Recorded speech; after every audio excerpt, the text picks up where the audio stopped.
Yo, what's going on here? Sitting there thinking about this fake news and how much cheap shit Donald Trump gets about fake news, dude. Let me tell you something. Got this guy I watched on the what's it, CNN? What a joke network. Let's just stop right there, man. What a joke.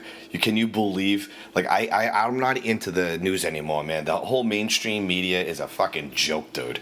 They've been lying ever since they got us into the Gulf of Tonkin incident over there in Vietnam, and they've been lying with fucking Colin, perfect name, asshole, fucking Powell, talking about Saddam Hussein has weapons of mass destruction and yellow cake. Next thing you know, we're bombing a bunch of Iraqis into oblivion. You know what I mean? They got poison uranium in there, birth defects in their soil and whatnot. It's horrible, man. You know what I mean? And we got lied into. You got Hillary Clinton a couple of years ago talking shit. I was shot down in Bosnia under sniper fire. Bitch, you landed safe and sound. You had a whole bunch of little kids on the tarmac waiting for you, man. You weren't hardly getting shot at. You know what I mean? Then they got Brian Williams. He's doing the same shit. Oh, yeah, I was getting attacked and I was under fire. Dude, you lied. Both of them had to go on CBS, ABC, whatever, PBS, whatever news channel that the Koch brothers own anyway. With Citizens United, dude. Even the most right-wing news source like a Fox, their worst show gets more viewership than CNN, dude. CNN's a joke, dude. So they get this dude trying to sensationalize, trying to grandstand, basically. This dude's name is, what's his name? Jim Acosta, dude. He sets up there, he's like, Trump. He's trying to talk shit to Trump, right? He's like, oh, you're calling the caravan people criminals and you're calling it an invasion. And why are you doing that? Trump's like, dude, I ain't trying to talk about this stupid shit about my word because I fucking hurt some feelings, dude. You know what I mean? Sit down. He tells the dude to sit down. I'm like, oh my God, this is entertaining. Trump, yeah, total insane lunatic, but he's funny. You know what I mean? And he said fake news. He says it again. I'm thinking about Hillary Clinton lying. I'm thinking about Colin Powell lying. I'm thinking about Brian Williams lying, I'm thinking about them lying, and now Trump lying about the unemployment rate. Dude, you're not unemployed if you're not applying for unemployment benefits, If you stop looking for work or your unemployment ran out, they don't even count you, dude. So they're up there talking about, it's only at 16% or 5%. That's a bunch of nonsense, dude. Fucking half the dudes I know, all right, are either unemployed, underemployed, stop looking for work, dude, and they're worried about losing their jobs, dude, okay? So it's a bunch of bullshit, especially black guys, man. Black guys are screwed. We can't get a fucking job anywhere, dude. They'll hire a black woman way before they fucking hire a brother, dude. It's just true. We're like 5 or 6 times, more likely not to get a job. You kidding me, dude? So forget all that nonsense, too, and the news promotes that shit. But the other day, it caught my attention and made me laugh, man. Actually, it ain't funny, because there's this a guy, a Saudi dude, who was a journalist, man, and he's up there in Turkey, right? And he got sliced up. He got cut. Anyway, look, this dude name's Khashoggi. I don't even know how to spell his name, but Khashoggi. This guy, he's a middle-aged dude. He lived in Saudi Arabia for a while. I was talking trash about the Saudi royal family. You know what I mean? Which is dangerous as it is. Like, you're asking for trouble already. You know what I mean? You're already looking like they're out there trying to kill you, dude. That's why he's over here in exile was anyway, living out here in D.C. in exile, trying to hide from the Saudis because they're after him, dude. They're trying to kill him for opening his trap, talking about them committing genocide to the Yemenis people. You know what I mean? They're up there doing some of the biggest weapons deals, across the world, and he's up there exposing them, man. So he's opening his trap. You'd figure he'd just stay in the States. You know what I mean? Shut his mouth and survive. But no, this guy got so fucking arrogant and pompous, or thirsty it seems, that he goes back to Saudi Arabia and goes into Turkey, into the consulate to get a marriage license. I'm like, dude, you're fucking 50 years old practically. The hell are you getting married for? What's worse, marriage or talking shit to the Saudi royal family, dude? Either one, man, you're gonna die a horrible death.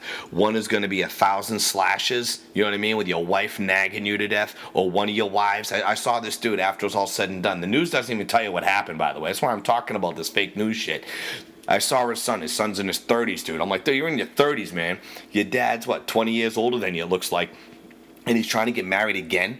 That means this is like his second, third, fourth, fifth wife. I'm like, dude, when are you going to learn your lesson? You know what I mean? So you're going to die the death of 1,000 slashes of a naggy broad, a nagging wife who's going to bring you to a fucking early grave like most men. We die before women because we want to, dude. You know what I'm saying? Or you're going to go get killed by the Saudi royal family. Dude, rolls the dice And he's up there in fucking Turkey at the consulate trying to get a marriage license to some old fucking lady who's way past her expiration date, way over the wall.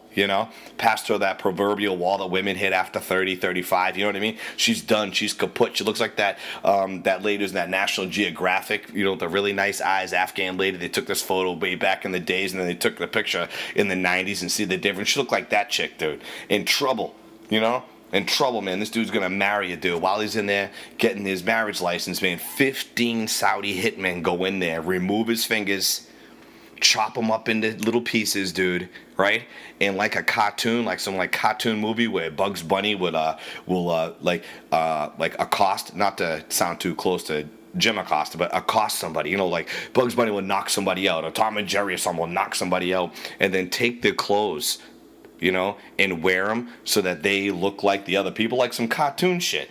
So this guy goes in there, gets a marriage license, gets the shit beat out of him, gets his clothes ripped off, stripped naked, gets his fingernails chopped off, gets his hands ripped off, cuts in a piece, slit his throat, and then they put him in bags while wearing the same outfit he came in with. All right? Took the stuff and doused it in acid so you couldn't even find the shit. You know what I mean? And they got caught. They got video of it, dude. They got recordings of it, man. And on the news, we don't hear shit about it. This guy's a reporter, dude. His kids are still trapped there. They can't even leave the country. You know what I mean? You know what I mean? And now he's trying to get his second wife, and now she's a hostage too, man. It's like, dude, you screwed everybody because you were that thirsty that you're living in D.C. You could have gotten some hookers, for Christ's sake. You need to get it in that bad. Is it drive to Las Vegas to go get some prostitutes, or Montreal that much money, dude? You could have done it in less time and nobody would have said shit. But no, you had to go and get your marriage, dude. Now you fucking got what you deserve. You shouldn't even got married. Don't get married, folks. That's a lesson for people. Don't get even married, dude, because that's the type of shit you can get into. But what I found crazy though is on the news they're up there saying he's disappeared. We don't know what happened. We know damn well what happened, man. We could see the video. All right, you already told us they took his body out in bags, not a body bag, but multiple handbags like they goddamn luggage. Okay, and they're wearing his outfit. You know what I mean? The dude's like 6'3". You got some guy coming out there who's like 5'2", with some wrinkly pants at the bottom. You know what I mean? Like all bunched up at his friggin' heel of his shoe, and like rolled up sleeves and a giant, what do you call it? Blazer. It's like, come on, man. Just tell us what the fuck happened, man. You got Canadian governor, what's his name, Trudeau? He's up there saying he listened to the audio tapes, right? You got people in Germany saying they heard the audio tapes, and they're saying that this guy Khashoggi's last words were, "The bag over my head's making me suffocate." Yeah, right. That's all he said on his last words. Come on, man. You know that dude was screaming bloody murder, man. He's sitting there trying to, "Oh, I'm suffocating my ass." That dude was screaming, man. They cut his fingers off, dude. Fuck out of here, man. And what's crazy is after the story came out, the Saudi royal family gave the U.S. government some $90-some-odd billion worth of money to buy weapons, to have weapons sent to them over the next 10 years or so. So Lockheed Martin, Raytheon, and all these weapons manufacturers can make a bundle, tax-free, by the way, go over to Saudi Arabia so they could kill more Lebanese people, dude. So the hush money was sent over here to the States, and no one says shit, dude. That story's gone, okay? So tune out, all right? This fake news media, some real shit. They already went after Alex Jones, man. Not saying he's fucking perfect, but the point is going after him and shutting him down only proves that everything he was saying was right. That they're coming to censor everybody. You know what I mean? They're coming after YouTube. And by getting rid of him, they only prove the guy right. They should have let him go there and be a fanatic and talk shit. That would have been fun. Shit, you know what I mean? But anyway, tune out. You don't need that, man. Let's keep this YouTube thing alive, man, before they come and take it, dude. That's my little take on fake news, man. Stop watching that bullshit. Peace.